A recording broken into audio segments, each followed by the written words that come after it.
తెలంగాణ సాంఘిక సంక్షేమ శాఖ హాస్టళ్లలో ఏం జరుగుతోంది? చదువుకోవడానికి వెళ్లిన అమ్మాయిలు ఎందుకు శవాలవుతున్నారు? ఆ హాస్టళ్లలోనే మిస్సింగ్ కేసులు ఎందుకు ఎక్కువగా నమోదవుతున్నాయి? మిస్ అయిన వాళ్ళు మళ్ళీ ఎందుకు వెనక్కు తిరిగి రావడం లేదు? ఈ ప్రశ్నలన్నింటికీ సమాధానం తెలుసుకునే ప్రయత్నం చేసింది ఎన్టీవీ. పరిశీలనలో నమ్మలేని నిజాలు వెలుగు చూశాయి. బడుగు వర్గాల ఆడబిడ్డల అంతులేని వేదన బయటకొచ్చింది. కనురెప్పలే వాళ్ళనెలా కాటేస్తున్నాయో తెలిసింది.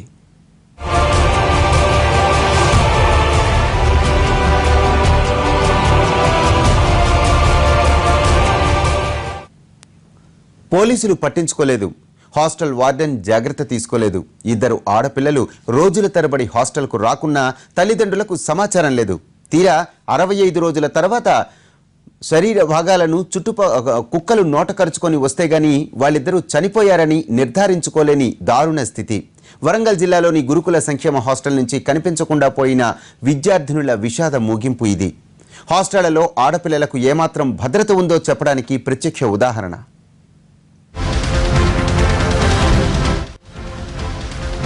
చెన్నారావుపేట మండలం మూడుచెక్కలపల్లి. ఊరకొక్క ఒకటి కుళ్ళిపోయి ఉన్న మనిషి చేతిని నోట కరుచుకొని ఊళ్ళోకొచ్చింది. చూసిన వాళ్ళంతా షాక్. ఏం జరిగిందోనన్న టెన్షన్తో వెతుక్కుంటూ పక్కనే ఉన్న అడవిలోకి వెళ్లారు. అక్కడ సీన్ చూశాక వాళ్లకి నోట మాట రాలేదు. గుర్తుపట్టలేని స్థితిలో 2 అస్థిపంజరాలు కనిపించాయి. అక్కడ తీగలాగితే సాంఘిక సంక్షేమ శాఖ హాస్టల్లో డొంక కదిలింది. ఆశ్రయం పొందుతూ ఆశ్రమ పాఠశాలలో చదువుకోవాల్సిన పరిస్థితి.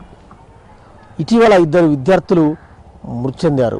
అది హత్య ఆత్మహత్య అన్నది పోలీసుల విచారణ ఇంకా తేటతెల్లం కాకముందే ఈ పాఠశాలపై అనేక అనుమానాలు ముసురుకుంటున్నాయి. దశాబ్ద కాలంగా ఇక్కడ లైంగిక వేధింపులు కొనసాగుతున్నాయన్నది పచ్చి నిజం.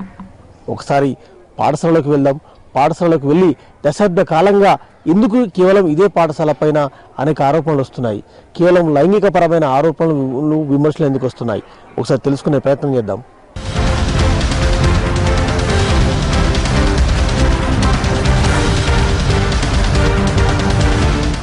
బానోతు ప్రియాంక, బానోతు భూమిక కమ్మాలకుంటకు చెందిన ఈ ఇద్దరు వరుసకు అక్క చెల్లెళ్ళు. మూడుచెక్కలపల్లి గిరిజన సంక్షేమ హాస్టల్లో ఉంటూ చదువుకుంటున్నారు. దీపావళి సెలవులకు ఇంటికి వచ్చి తిరిగి వెళ్లారు. కానీ హాస్టల్కు చేరలేదు. ఇంటికి తిరిగి రాలేదు. ఇలా అడవిలో శవాలై తేలారు. ఆ పరిసరాల్లో దొరికిన ఫోటోల ఆధారంగా వీళ్ళిద్దరూ కనిపించకుండా పోయిన బాలికలేనని నిర్ధారించుకున్నారు. కేసు దర్యాప్తులో పోలీసులకు అన్ని చిక్కుముడులే. ఎక్కడికక్కడ సమాధానాలు లేని ప్రశ్నలే, ఒకదానికొకటి పొంతనలేని ఆధారాలు. ఇంటి నుంచి బయలుదేరడమైతే హాస్టల్కు వెళుతున్నామని బయలుదేరారు గాని వాళ్ళిద్దరికీ అక్కడికి వెళ్లటం అస్సలు ఇష్టం లేదు.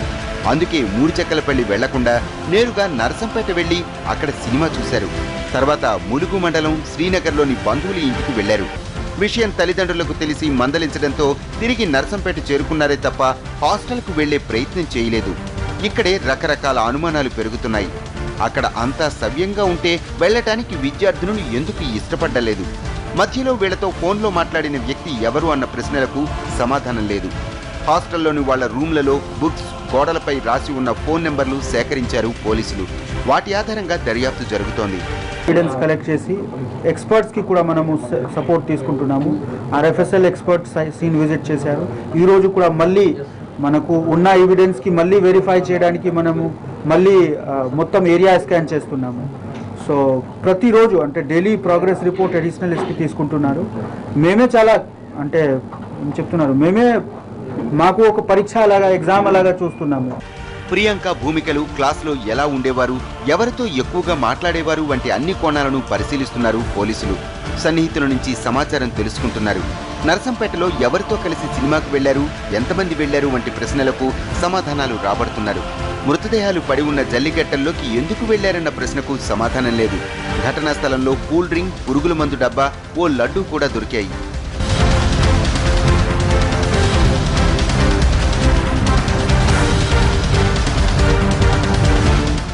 ఇద్దరు ఆత్మహత్య చేసుకున్నారా లేక హత్య చేసి ఆత్మహత్యగా చిత్రీకరించే ప్రయత్నం చేశారా అన్న డౌట్స్ కూడా పెరుగుతున్నాయి. ఒకవేళ హత్య చేస్తే ఆ అవసరం ఎవరికి ఉంది? హాస్టల్లోని పరిస్థితులకు ఈ మరణాలకు సంబంధం ఉందా అన్న కోణంలో దర్యాప్తు జరుగుతోంది.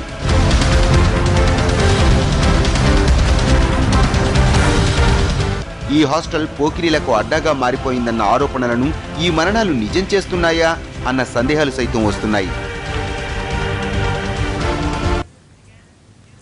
అసలు మూడుచెక్కలపల్లి వెల్ఫేర్ హాస్టల్లో ఏం జరుగుతోంది? అమ్మాయిల హాస్టల్కున్న భద్రతా ఏర్పాట్లేమిటి?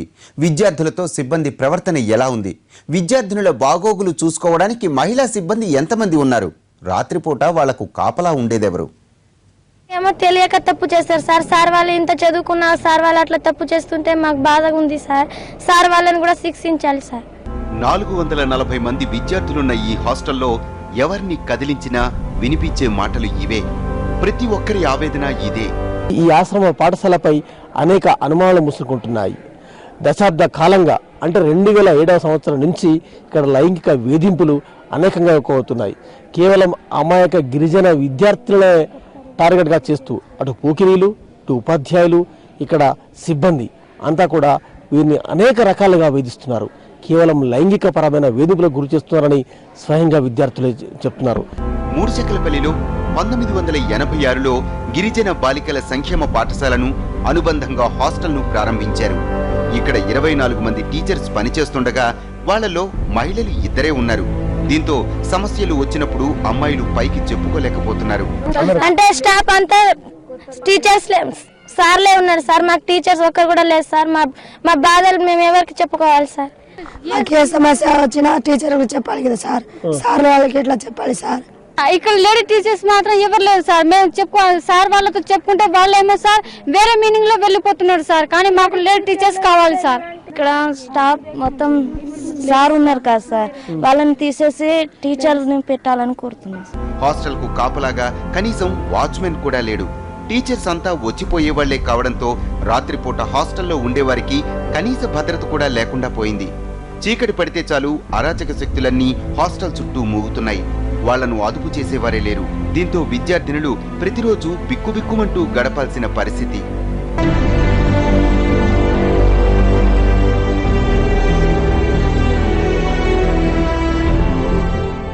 భూమిక, ప్రియాంక మరణ వార్త తెలిసాక ఇక్కడి పిల్లలు తల్లడిల్లిపోతున్నారు. ఇది ఇలాగే ఉంటే ఏదో ఒకరోజు తమకు కూడా ఇదే పరిస్థితి వస్తుందేమోనని ఆందోళన పడుతున్నారు. మెల్లిగా మౌనం వీడుతున్న విద్యార్థులు చెబుతున్న విషయాలు దిగ్భ్రాంతిని కలిగిస్తున్నాయి. ఇక్కడ పిల్లలకు చదువు చెప్పాల్సిన ఉపాధ్యాయులే లైంగికంగా వేధిస్తున్నారు. 2013లో విహారయాత్రకు వెళ్లినప్పుడు కూడా ఇలాగే వేధించారట. 2015లో ఓ కాంట్రాక్ట్ టీచర్ విద్యార్థిని ప్రేమిస్తున్నానంటూ లైంగిక అవసరాలు తీర్చుకొని తరువాత మోసం చేశాడు. మారుమూలపల్లిలో ఉన్న ఈ స్కూల్కు సెల్ ఫోన్స్ కూడా ఉపాధ్యాయులే అలవాటు చేశారు.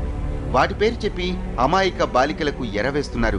వాటికి తోడు బోధనేతర సిబ్బందిగా పనిచేస్తున్న మహిళలు కూడా సహకరిస్తున్నారు. బాలికలను ట్రాప్లోనికి లాగి మోసం చేస్తున్నారు.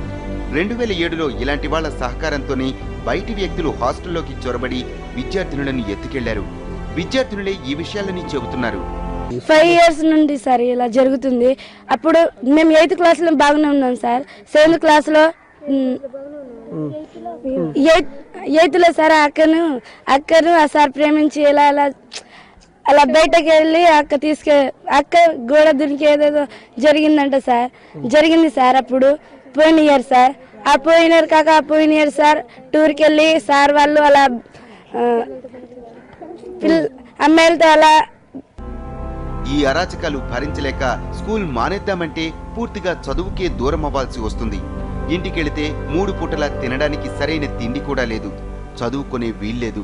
అందుకే మౌనంగా ఈ వేధింపులు భరిస్తున్నారు విద్యార్థినులు. వాళ్ళ బిడ్డలకు వేరే వాళ్ళు అట్లా చేస్తే వాళ్ళకి బాధగా ఉండదా సార్? మా తల్లిదండ్రుల మీ దగ్గర డబ్బులు లేకపోవడం వల్లనే కదా సార్ మేము ఇక్కడ చదువుకోవడానికి వచ్చినాం.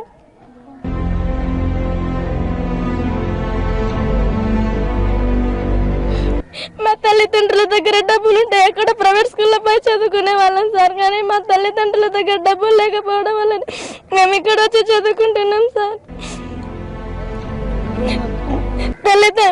గురువులు ఏమో మా తండ్రిలాగా మేము భావిస్తుంటే వాళ్ళు వేరే విధంగా భావిస్తున్నారు సార్ మమ్మల్ని. అమ్మాయి అంత దారుణంగా వాళ్ళని చంపాలంటే మా తోటి మిత్రులను అలా చంపడం అంత దారుణం సార్. కానీ వాళ్ళను మాత్రం కఠినంగా శిక్షించాలి సార్. వాళ్ళను మాత్రం శిక్షించే వరకు మేము పోరాటం చేస్తూనే ఉంటాం సార్.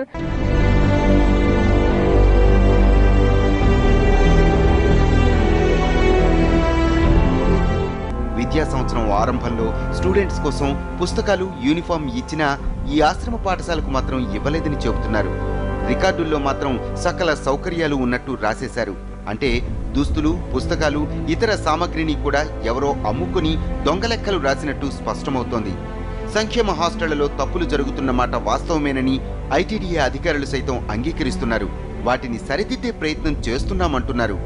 ఎవరైనా వచ్చినాం సార్, మేము ఏటీడబ్ల్యూ చెప్పినాం సార్, 3-4 సార్లు చెప్పినాం సార్. హెచ్ఎం సార్ హైదరాబాద్ వెళ్ళి 2 సార్లు 3 సార్లు తిరిగి వచ్చింది సార్. వరంగల్ వెళ్ళారు సార్. అయినా మాకు బుక్స్ ఇప్పటి వరకు రాలేదు సార్. మేమేం చేయాలి సార్? చదవాలా సార్, చదవకూడదా సార్? తక్కువ బ్యాగ్స్ వస్తే మా డాడీ వాళ్ళు ఇక్కడ చదివించారు.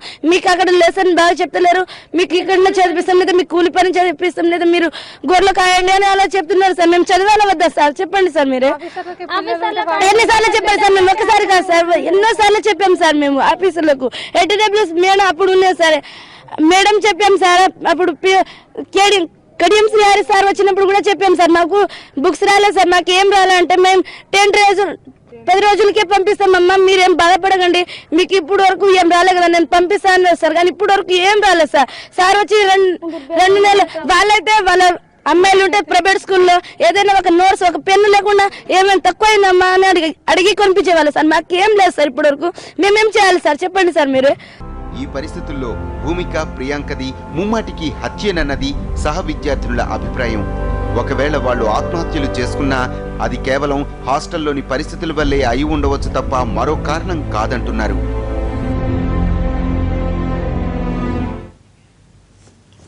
వరంగల్ జిల్లాలోని మారుమూల ప్రాంతంలో ఉన్న హాస్టల్సే కాదు, సాక్షాత్తు రాజధానిలో ఉన్న సంక్షేమ హాస్టల్లోనూ అదే సీన్. ఊరు మారినా డిపార్ట్మెంట్ సేమ్ కదా అన్నట్టు ఉంది వ్యవహారం. హైదరాబాద్ గౌలిదొడ్డి సంక్షేమ హాస్టల్ నుంచి 2 బాలికలు కనిపించకుండా పోయి 10 రోజులవుతోంది. ఆచూకీ లేదు. ఇందుకీ వాళ్ళ విషయంలో ఏం జరిగింది?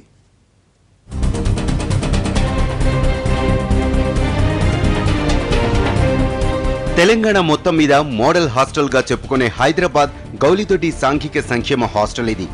రాష్ట్రం నలుమూలల నుంచి విద్యార్థులు వచ్చి ఇక్కడ ఉండి చదువుకుంటారు. అలాంటి ఈ హాస్టల్లో కూడా సరైన భద్రత లేకుండా పోయింది. 10 రోజుల నుంచి 2 బాలికలు కనిపించకుండా పోవటం కలకలం రేపుతోంది.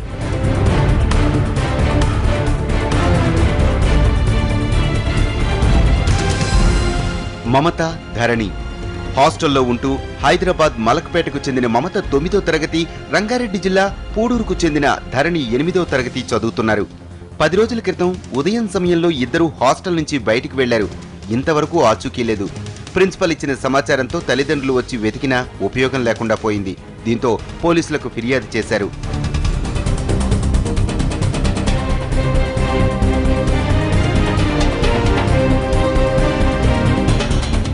ఇద్దరు బాలికల్లో ఒకరు సెల్ ఫోన్ వాడినట్టు నిర్ధారించుకుని ఆ కాల్ డేటాను పరిశీలిస్తున్నారు పోలీసులు.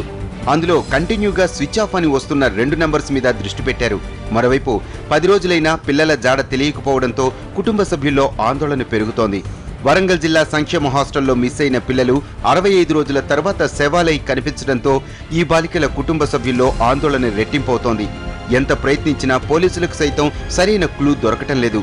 హాస్టల్ నుంచి బయటకు వెళ్లే ముందు అక్కడ ఉన్న సహ విద్యార్థినులతో వాళ్ళు మాట్లాడారు. అయితే వాళ్ళు సైతం ఏమీ చెప్పలేకపోతున్నారు. వాచ్మెన్ను తరచి ప్రశ్నించినా ప్రయోజనం లేకుండా పోయింది. ఇప్పుడు వీళ్ళని కనుక్కోవటానికి ఉన్న ఏకైక ఆధారం సెల్ ఫోన్ కాల్ డేటా. వీళ్ళు అదృశ్యం అయిన రోజు నుంచి స్విచ్ ఆఫ్ అయి ఉన్న నెంబర్స్ పై ఆరా తీస్తున్నారు పోలీసులు.